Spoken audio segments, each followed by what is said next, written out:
যখন মানুষের মৃত্যুর সময় নিকটবর্তী হয় এবং রূহ বের হবার সময় ঘনিয়ে আসে, তখন চারজন ফেরেশতা তার কাছে উপস্থিত হন। এই চারজনের মাধ্যমেই থেমে যায় তার জীবনের চাকা। সর্বপ্রথম এক ফেরেশতা উপস্থিত হয়ে সালাম দিয়ে বলবেন, হে অমুক, আমি তোমার খাদ্য সংস্থানের কাজে নিযুক্ত ছিলাম, কিন্তু এখন পৃথিবীর পূর্ব থেকে পশ্চিম প্রান্ত পর্যন্ত অন্বেষণ করেও তোমার জন্য এক দানা খাদ্য সংগ্রহ করতে পারলাম না। সুতরাং বুঝলাম তোমার মৃত্যু ঘনিয়ে এসেছে। হয়তো এখনই তোমাকে মরণ সুধা পান করতে হবে। পৃথিবীতে তুমি আর বেশিক্ষণ থাকবে না।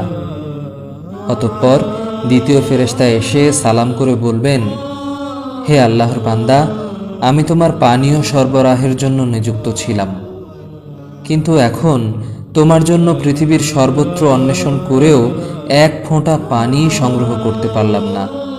তোমার মৃত্যুর সময় ঘনিয়ে এসেছে, সুতরাং আমি বিদায় হলাম। অতঃপর তৃতীয় ফেরেশতা এসে সালাম করে বলবেন, হে আল্লাহর বান্দা, আমি তোমার পদযুগলের তত্ত্বাবধানে নিযুক্ত ছিলাম, কিন্তু পৃথিবীর সর্বত্র ঘুরেও তোমার জন্য একটি মাত্র পদক্ষেপের স্থান পেলাম না। সুতরাং আমি বিদায় নিচ্ছি। চতুর্থ ফেরেশতা এসে সালাম করে বলবেন, হে আল্লাহর বান্দা, আমি তোমার শ্বাস প্রশ্বাস চালু রাখার কাজে নিযুক্ত ছিলাম, কিন্তু আজ পৃথিবীর এমন কোনো জায়গা খুঁজে পেলাম না যেখানে গিয়ে তুমি মাত্র এক পলকের জন্য শ্বাস গ্রহণ করতে পারো। সুতরাং আমিও বিদায় নিচ্ছি।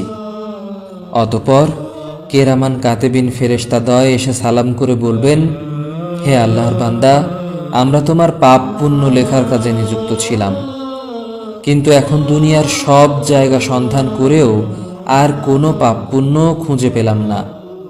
সুতরাং আমরা বিদায় নিচ্ছি।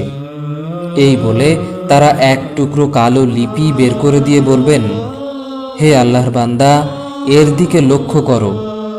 সেদিকে লক্ষ্য করা মাত্র তার সর্বাঙ্গে ঘাম স্রোতের মতো প্রবাহিত হবে এবং কেউ যেন ওই লিপি পড়তে না পারে এজন্য সে ডানে বামে বারবার দেখতে থাকবে।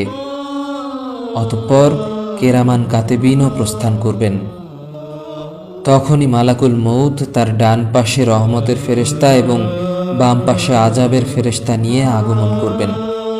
তাদের মধ্যে কেউ আত্মাকে খুব জোরে টানাটানি করবেন, আবার কেউ অতি শান্তির সাথে আত্মা বের করে আনবেন। কণ্ঠ পর্যন্ত আত্মা পৌঁছলে স্বয়ং যমদূত তা কবজ করবেন, আর এভাবেই নিভে যাবে আপনার আমার জীবন প্রদীপ।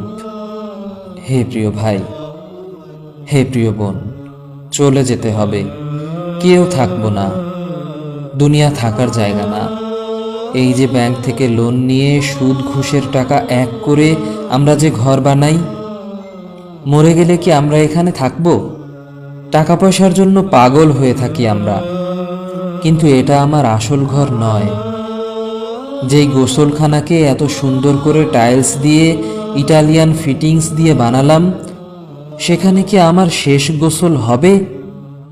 না ভাই, আমাদের গোসল হবে এক সাধারণ খাটে, ঘরের সবচেয়ে অবহেলিত যেই খাট, যেটা কারো কোনো দরকারে লাগে না, সেই খাটে।